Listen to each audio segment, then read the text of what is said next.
thought I was feeling you? That fucking a munch. Nigga, either he ate it. You niggas is different. DIY. So there's an account that I follow called Off Record Sounds. They talk about the TikTokification of rap. So basically how TikTok is not only changing rap music, but how TikTok is affecting the fandom that some people have of music. And also, as you'll see in one of these slides, how much of the music fans even know. So the header is, let's look at rappers who got TikTokified and all the implications of it. And I can fuck up a whole world. She bounce on the dick toes. If I had $1 for every time I see another song where a rapper just randomly he just flies off the freeway. He just flowing, he just going, and he like, yeah! And that shit just goes crazy. It just goes trending. So, Saw Baby, just a few months back, you had Saw Baby's new song, Lost All My Feelings, have a viral trend because of its part. I actually thought the dance trend myself was cool. This is what the writer says. For the most part, it seems harmless and helps rappers get their music out. But there's a deeper flip side to this too. Oh, let the kids be kids, Curtis. Okay. I love my bitches, it's pretty, they showing their titties is up to the ceiling.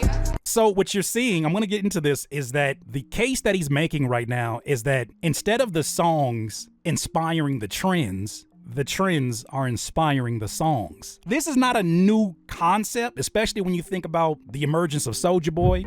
When he first came onto the internet scene, if I had $1 for everybody who had a new dance, Soulja Boy, So it says Gunna, which the song you just heard.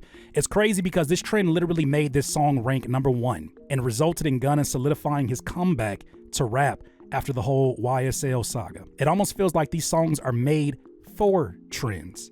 The yeah and bang, what are we reporting on, are evidence of that.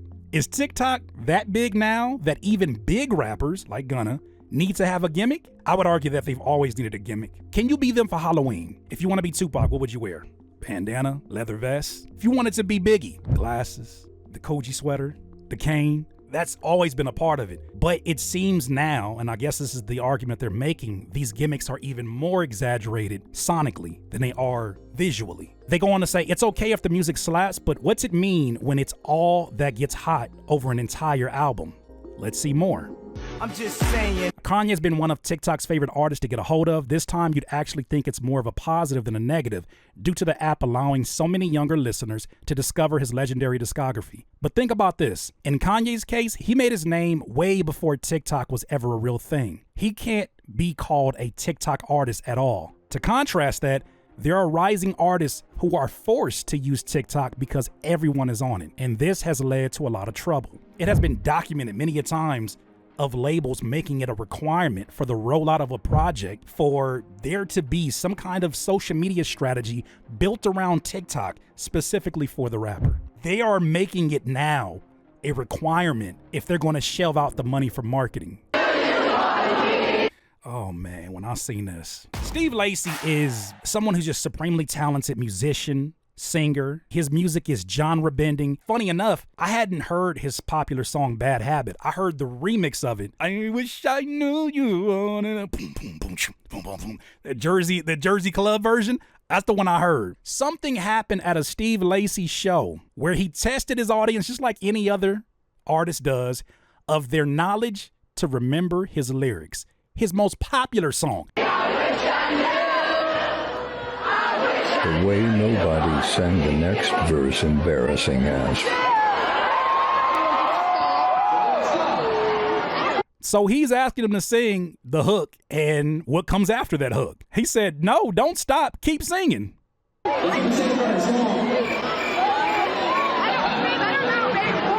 Having a song that you worked your ass off on, that you got mixed and mastered and made all these alterations to, a song that you knew in your gut, yo, this shit's finna go up. Then you put it out, and then it goes crazy. That song went all over the place. Remixes, sped up versions, slowed down versions, all of that happened. You're at a show. I'm assuming this is sold out, and now it's time for people to sing along with you. He puts that mic out after the chorus, and people can't sing past the 30-second clip that they've been using on their TikToks, because they didn't actually even go cop the music, or they didn't listen to the full song or remember the full song. They're too stuck on all the TikToks or the TikTok dances that maybe are a minute, at the most, and it doesn't include the verse. So they write, although he's not a rapper, Steve Lacy has to be the greatest example of an artist who suffered the worst of the TikTok effect.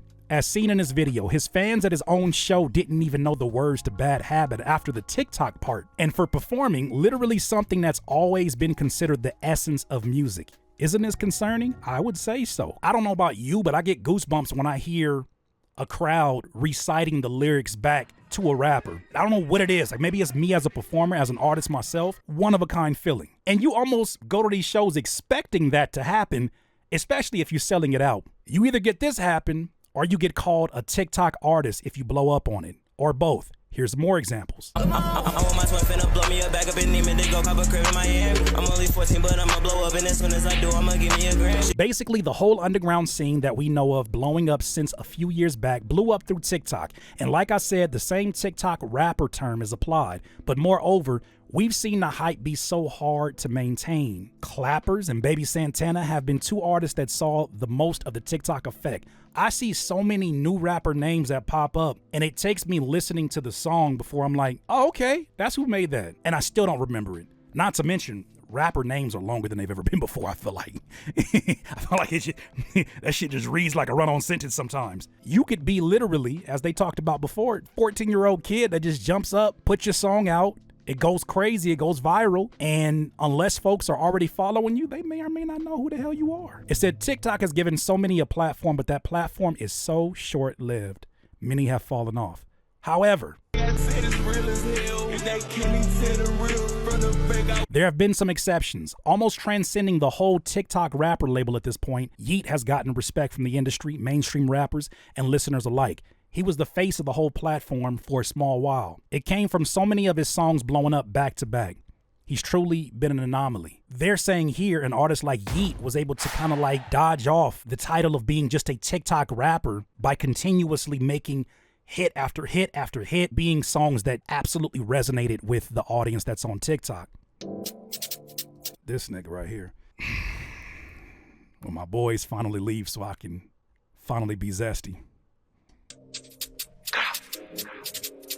You thought I was feeling you? That nigga a munch. Nigga, either he ate it. You niggas is different. Munch had everybody calling Ice Spice a TikTok rapper at first. Even she has transcended that with the string of releases that she's had over the past few months. It feels like just a select few are able to escape that. Now she's a superstar. Yes, Ice Spice has definitely been an exception to the rule of a song that took off and found so much of its drive and momentum from the support of TikTok, but her brand, the other music that she created, made her larger than just those viral moments. This right here, though, this right here is the tweet here from Pop Bass. Music execs tell Billboard charts that they are worried and depressed as the industry struggles to find big artist breakthroughs, noting Olivia Rodrigo and Ice Spice as the last recently successful ones. Nobody knows how to break music right now. Each person I talk to in the industry is more depressed about this than the person I talked to before them. Artists, producers, be easy on yourself. The people who have positioned themselves as professionals, I know how the hell to break an artist. They're struggling right now. Part of that is the blame is that when you don't have as much control as you once did over the machine, the campaigning, the marketing machine, you sitting on the outside like everybody else. Now, you may have some golden tickets that allow you to be in the front of the line, but these companies, their biggest priority is their company. And as the above tweet has become a real reality for much of the music industry and its executives, the questions on and about TikTok have been raised on a level more than ever before. It's shifted the entire industry plus music consumption. What does this mean for rap? Are even the biggest rappers at the mercy of TikTok trends now? How long will that even last? Is this just a reflection of listeners? Is this just our reality now? Let me know your thoughts. I'm going to answer all of those questions. What does this mean for rap? I look at this and I say, this just shows me a reflection of who's always been ultimately in power, which is the consumer, even if they didn't know that they were in power. It's not only the consumer that is in power, but it is the creative, if they're able to figure out content that is not just through the medium of music, that can entertain, that can educate, that can highlight whatever their particular skills are. If they know how to add value to the lives of the people who just so happen to start there because of their music, those are the ones who ultimately can now level the playing field without needing the big machine, because now the algorithm becomes the machine. Are even the biggest rappers at the mercy of TikTok trends now? I think when somebody else is financing your career, you're always at the mercy of whatever decision they think is the most wise. So if a label is funding your campaign, how much of a say do you have? Whether you're a big rapper or not, you got a boss too. What you gonna do? Gonna break your contract because you don't want to thought I was feeling you? You don't want to do none of that shit, huh? So I think now for DIYers, for artists, for those of you that are frustrated with this process, don't look at this as shit. What do I do next? Look at this as I can now do whatever the hell that comes to my mind. I now can make whatever music that is on my heart. I now can just sit there and create off of everything that I've ever wanted to do, but had a fear of, oh, what if this is not tapped in? So what I'm saying is, if you follow that creative spirit and you do the music that you ultimately want to do, that is not relying upon what the playlisters want from you, what the analytics guy at a label tells you is going to go viral. When you make music that you want to make and utilize the tools that artists have never had before, sky's the limit. Those are my thoughts, though. You let me know what you think. DIYers, if you enjoyed this content, make sure that you hit the like button and maybe even consider subscribing. Come on, man. Stop being greedy. Peace.